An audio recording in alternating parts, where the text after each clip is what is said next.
Get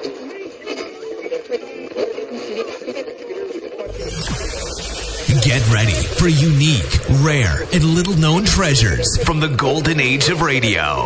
You're listening to The Amazing World of Radio with Adam Graham. Welcome to The Amazing World of Radio. From Boise, Idaho, this is your host, Adam Graham. If you have a comment, email it to me, box13@greatdetectives.net. Well, our Summer of Summer Replacement programs, brought to you by our Patreon supporters, continues with an episode of Confession. Confession was a summer replacement program for Dragnet during the summer of 1953. The only summer that Dragnet took off radio during its 6-year run. This series told the story of real-life confessions, often following a somewhat similar pattern to Dragnet in terms of story selection, changing names, etc. With that basic introduction out of the way, let's go ahead and bring in this week's episode. The original air date, July the 12th of 1953, and this is the Martin Everett case. The confession you are about to hear is an actual recording. Go ahead, please. I make this confession of my own free will because it is true. There has not been any force or violence used upon my person to induce me to make these statements. Without promise of immunity or reward or gratuity, I confess. You understand, of course, that your confession will be made public through the radio program Confession? I do. That your name, for the purpose of this broadcast, will be Martin Everett? Yes, sir. You understand all this, Martin? Yes, sir. I don't think any of them out there, any at all, ever had it happen to them the way it happened to me. But maybe there is someone. If there is, heaven help them.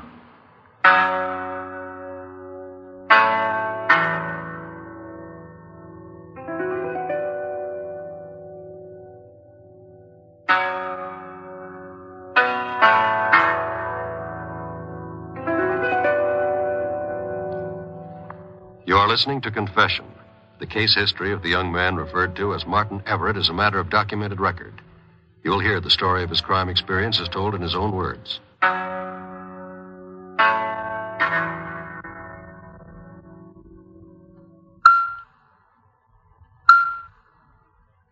Martin Everett, please state your age. 20. Or 21 next month. Your occupation? Student. That is, I used to study. What were you specializing? In ideas, you might say. Did you attend high school in this city? Yes, sir. Class valedictorian. Big man. Even a scholarship at the university. Was this the only circumstance under which you could go to the university? No, it wasn't. We're not poor. Father's an assistant professor right there on the campus. English lit. With me, it had to be a scholarship. It's shoddy work, Martin. You'll have to rewrite it. Look, Pop, it's late. I'm tired. It's not even 9 o'clock. You tell time with your stomach, not with a watch.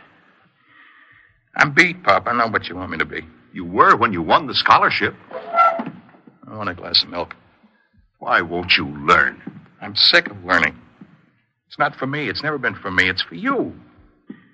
What do you want, a genius in the family? I can't live success for you. I want to be free to be an ordinary guy, just once, free from these stinking books. I'm not a scholar. I'm not great. You have talent, Martin. Brilliance, even. I got nothing. You'll not speak to me like that. I'm sorry. I feel sick. You fix this essay. Sure, give it here. You'll obey me. You'll go upstairs and redo your work. No, not tonight. Tonight I'm going to walk and breathe some clean air and be myself and forget it. Martin. Fixed. Martin? Please, Pop, for one night, will you try to understand?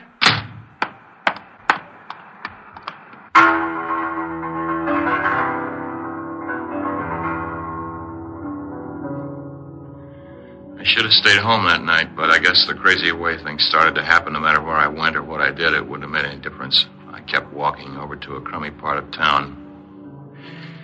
I wondered what I'd have been like if I was raised in a place like that.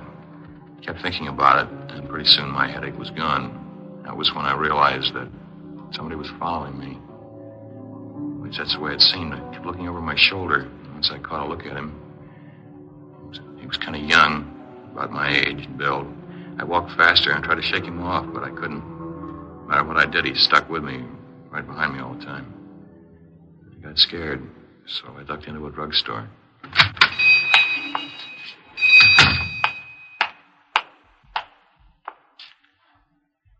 Druggist is in the back. I just want a drink. Root beer. Oh, sorry. Fountain's closed. Okay. You expecting someone? Oh, no. No.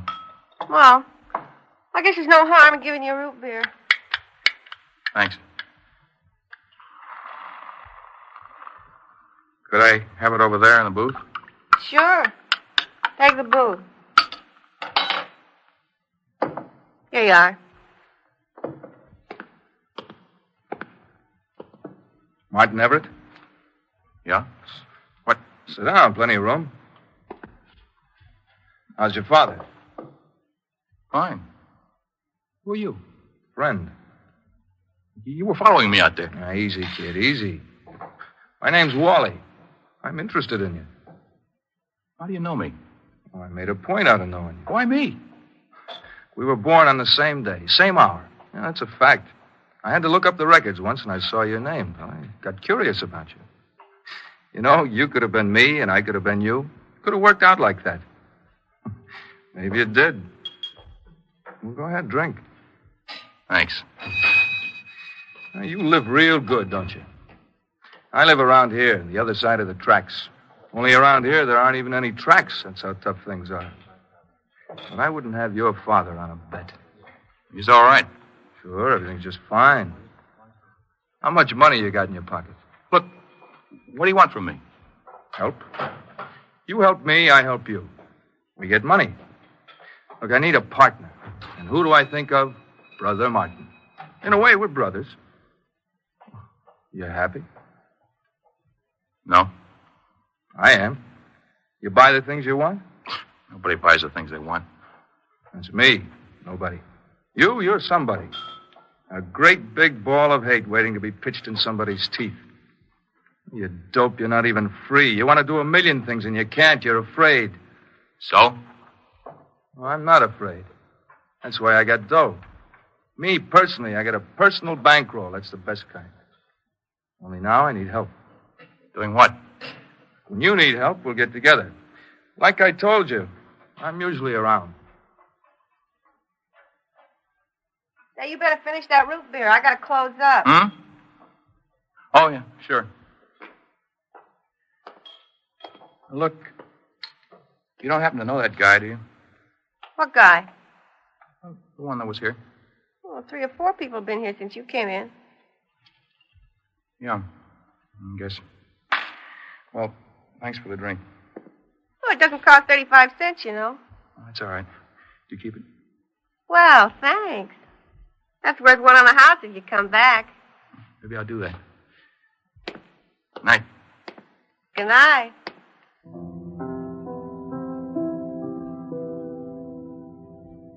She was pretty, the waitress. She smiled when I left. I remember that now, but right then I was thinking about this other guy, this Wally.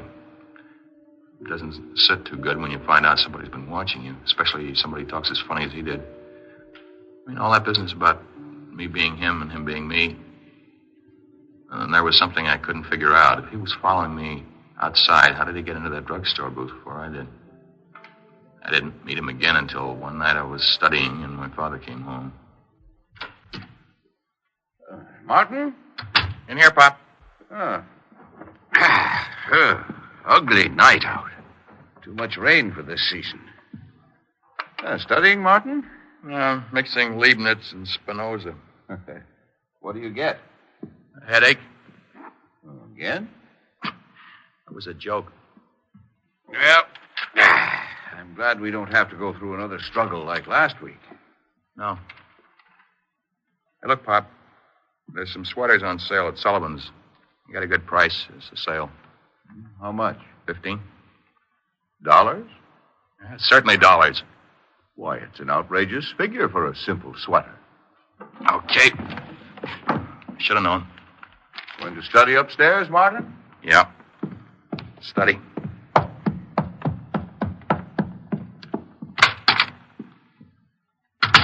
Hi. Wally, how did you... What? The window. Climbed the trellis. Don't worry about the bedspread. My shoes are clean. Well, it's raining. I couldn't help hearing the little discussion just now. Look, you get out of here. Nobody invited you to this house. Oh, I thought we were friends. Yeah, you thought. Well, now do I call the police? Not unless you don't want that sweater. What's that got to do with it? Look, I can guarantee you $20, maybe $30. How? Just watching and learning. Learning what? You still got that target pistol?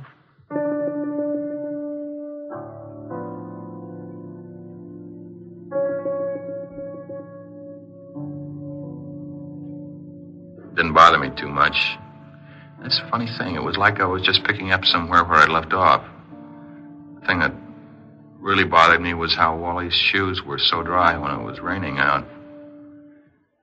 Well, we went down the trellis. Okay. All you have to do is watch and make sure nothing happens that I don't see. Let's get it over with, huh? Leave it to me.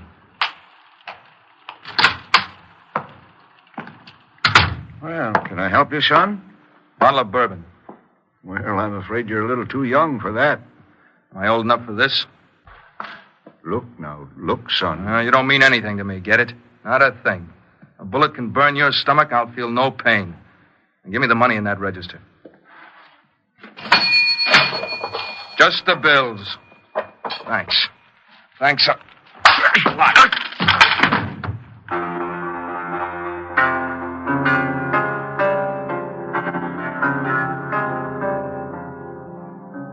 I ran when it was over. Must have been awful panicky because I don't even remember Wally. We just blazed out of that store and he shoved the money in my hand, $26. And you wouldn't think this, but that night I slept real sound, like I was dead or something. For more than a week, I didn't let myself think about what we'd done. And one evening I was lying on the bed and two things kind of got tangled up in my mind. Wally and the waitress at the drugstore. I didn't have many friends. I guess I didn't mention that, but I don't. Now, there was a kind of a friend thing between me and Wally, and there was that girl. So I went down to the drugstore again. I just went and sat in the same booth where I could watch her. She didn't see me. After a while, Wally was there at the counter, talking to her. You're different tonight. I'm different every night. Man of 1,000 moods. Man, you look like a college boy. It's just one of my many moods. Some nights you gotta let me demonstrate. Great. You want that root beer? Oh, I do. I certainly do. Hey, what's your name? Joan Anders. I'm Wally. Wally what? Anything you like. That's my charm. How much for the drink? Told you it was on the house. Oh, an elegant gesture. When's your night off, Joan? Next Wednesday. Wednesday for sure. It made me sore the way he acted so smart and smug with her. The way she ate it up. It didn't help any that she seemed to have me all mixed up with him. I mean, the root beer on the house and everything. I guess we did look kind of alike, though. As soon as she went down to the other end of the counter, Wally came and sat in my booth like he knew I was waiting for him. How's the boy? Fine. Short of dough? Oh, so. Well, let's go. Look, Wally, I don't want to... Well, what'd you come here for? You came here looking for me, didn't you? I guess so. Okay. Let's get going. You've got something to square away.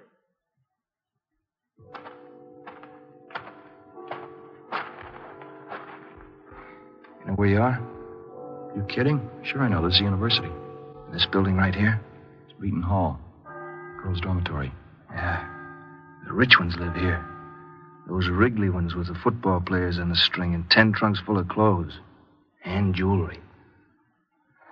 That's a fire escape, Marty, and an open window up there. Wally, this is my territory. I can get into trouble here. Sure, it's your territory. What do you think we're here for? Those dames ever give you a tumble? You owe them something? No. What are you waiting for?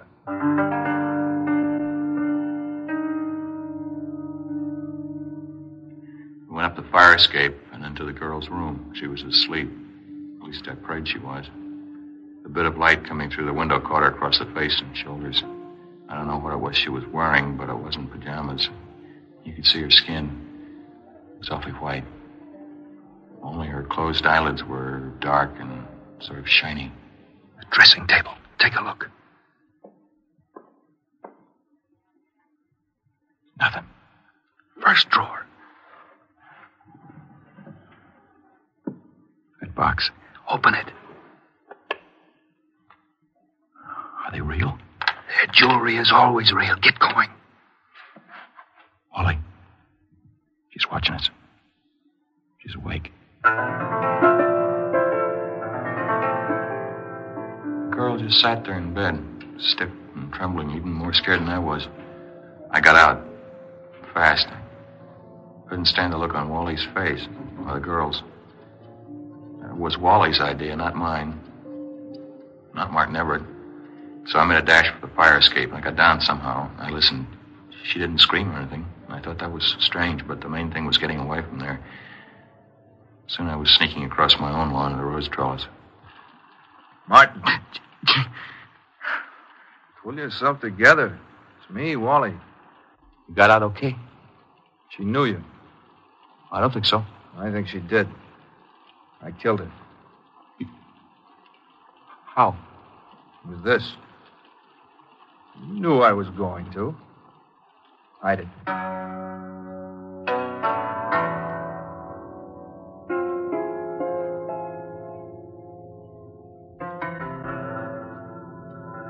You are listening to Confession. Before continuing with the documented record of the young man referred to as Martin Everett, the National Broadcasting Company is honored to present Mr. Richard A. McGee, Director of Corrections, Department of Corrections, State of California. Many crimes are committed by persons who are mentally ill.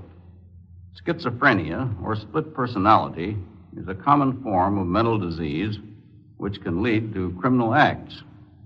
Stevenson's story, Dr. Jekyll and Mr. Hyde, is the classic example in literature. Tonight's case is obviously that of a schizophrenic, a person who has created an alter ego on whom to blame the crimes he himself commits. The only way to prevent such a person from becoming criminal is to recognize the clinical symptoms early and seek professional aid before it is too late. Schools, medical centers, and law enforcement agencies in your community would be ready and most anxious to help. Thank you, Mr. McGee. Now to continue with Confession and the documented record of the young man referred to as Martin Everett.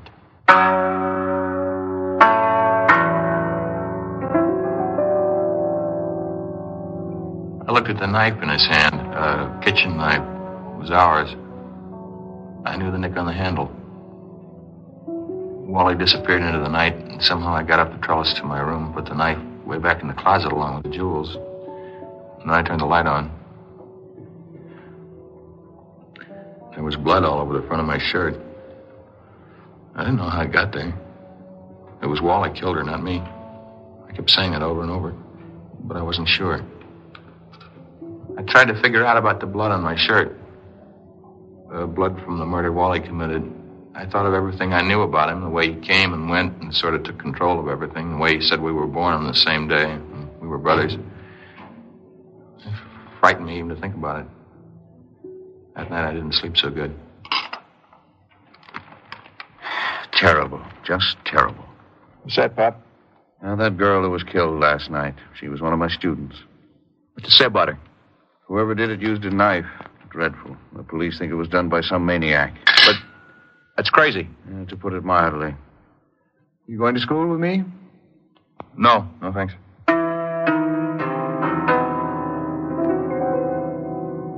Right then, I began to be afraid all the time. I knew one thing. I had to get away from Wally. I didn't want him coming to the house anymore. So in a couple of days, I went back to the drugstore to finish it off once and for all. He was in a booth. I've let you do what you wanted, haven't I? No, what you wanted. You didn't object so hard. Look, what if they connect me up with these things? How can they? You're a college boy. You never did anything bad in your life. Well, what about you? If they catch you, will you talk? You ought to know. Besides, I never get caught. Hey, take it easy. Well, where you been? Hey, tomorrow's Wednesday. Our date's still on? Well, I guess. Any ideas about what to do? I always depend on the boy for ideas. I got a few nifties. Well, if worse comes to worse, I could think of a couple myself. Want to order anything? A few minutes, maybe. Just send me a telegram. How am I doing, Marty? You treat her nice, do you hear me? Oh, it's to you. Hey, you kind of like her, don't you? But you don't know about girls like her. Things are different on the other side of town. That girl in the dormitory. What girl? The girl you... Shut up. Think about it, understand? It didn't happen. You've got nothing to be ashamed of. It just didn't happen. Now, when do we go out again? I'm scared, Wally. Now? With me? No. Just when I'm alone. And we'll fix things so you aren't alone so much. Now, do like I say. Tonight we've got business. And a lot of nights from now on. I'll be waiting for you outside. Yeah. I guess you will.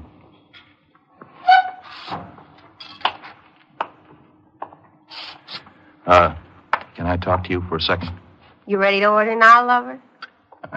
I think you're confusing me with that other fella, Wally.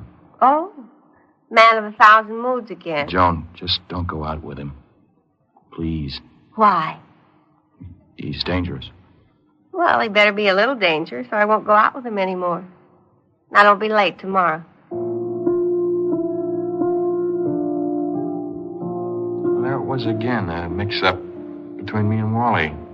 It's when I first got the idea that everything was wrong, as wrong as it could be. That night I was at a filling station, I think.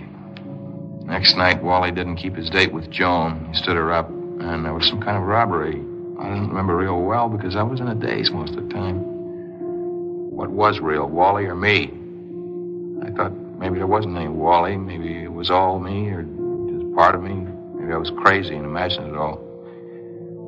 Why would I do a thing like that unless I was a murderer and a thief? Because I wanted to be. Come in. Martin? Yeah, Pop? Mind if I sit on the edge of the bed a minute? I'll move over. I've been thinking about you and me. Perhaps, Martin, you're right. We're trying to make something of you that you're not. Yeah, I guess you're disappointed. Yes, I am. What would you like to do? Oh, I'd like to be a sharpshooting student who'd win all kinds of honors for you. I'd like everybody to be proud of me. Well, the last part can still be. Pop, let me have another fling at it. I'll work. I didn't want to work before, but now I do. I want to make something of myself. I don't want to be what I am now. I don't think that's so bad, Martin. You're a fine boy. I'd like to see us get along better. Yeah, we will, Pop. Well, then, try it again if you want. And if you decide to quit, do something else, that's all right with me. That's a deal. I hit the books again, harder. For a month, maybe. I didn't even think about Wally. Then I got restless. At night, I'd toss around my bed and think about Wally and Joan. You know, the waitress. I remembered the way she looked at Wally. I remembered that girl in the dormitory, and the way her shoulders looked in the moonlight. I sure wanted to see that Joan again. Hello, Martin. Wally? It's been a long time. Look, leave me alone. That's easy to say. I'm done with that other business. You want some excitement? Be honest with yourself, Marty. What is it, on or off? You want to get something out of your system or don't you? Please, Wally, nothing bad this time, huh? Nothing real bad. Sure. Nothing bad.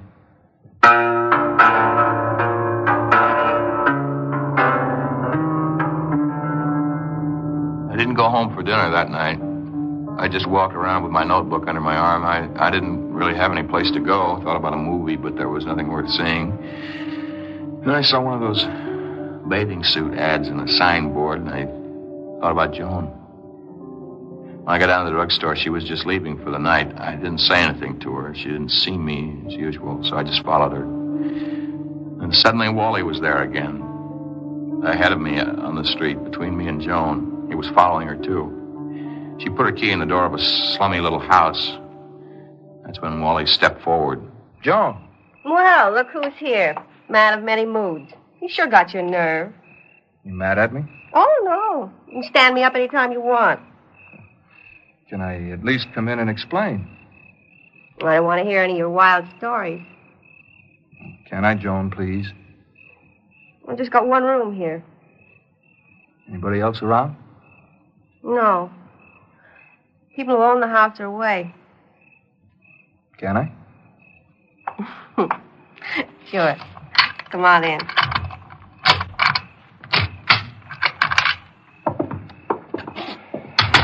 Okay. You know, you're a funny guy. Well, what's funny about me? I don't know. You're so moody. But I like you. Maybe it's because I know you're crazy. What did you say? You're crazy. You know, you're crazy.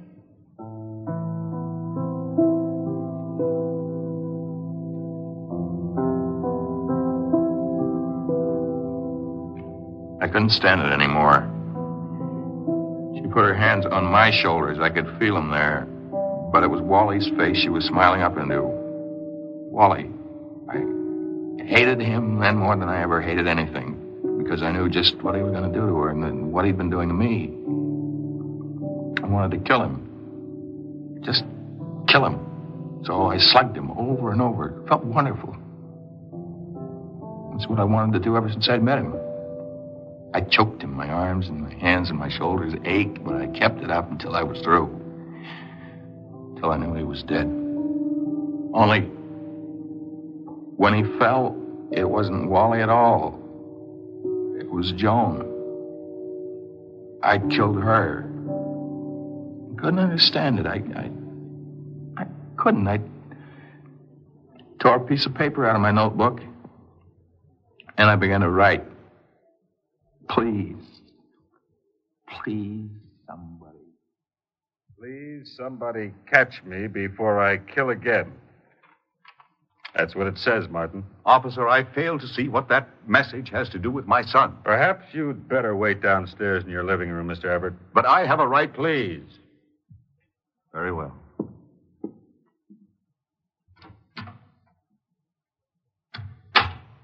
Is this your school notebook, Martin? Where'd you find that? The room of the murdered girl? Anything you want to tell me? Mind if I look through your closet? I'll get the evidence for you. Did you do it? It's hard to say. Wally did some of it. He made me do the rest. Who's Wally? Wally? Well, I'm Wally, of course. I guess.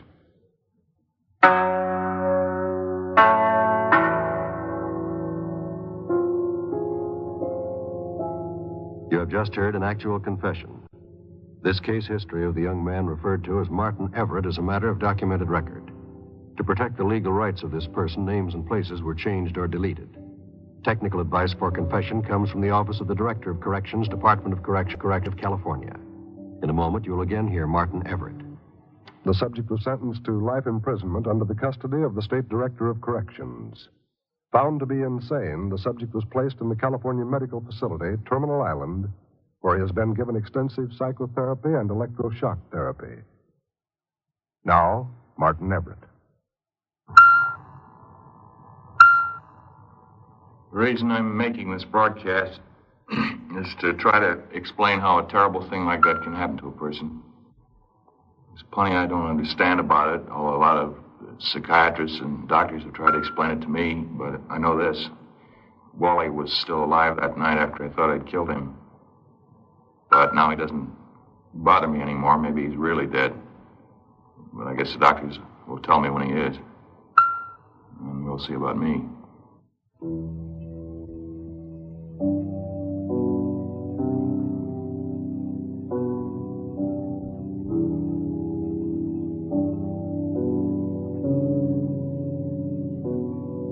This has been Confession, transcribed statements of actual crimes. These true tragedies are brought to you each week as an NBC Radio Network production in an effort to stem the nation's forward march of crime. Credit for this broadcast goes to our cast: Paul Frees, Lamont Johnson, Warren Stevens, John McIntyre, Charlotte Lawrence. Writer, Richard Allen Simmons. Music, Michael Samogi.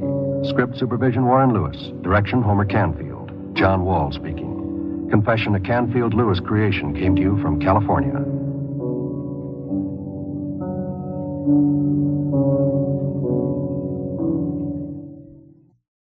This is NBC, the national broadcasting company.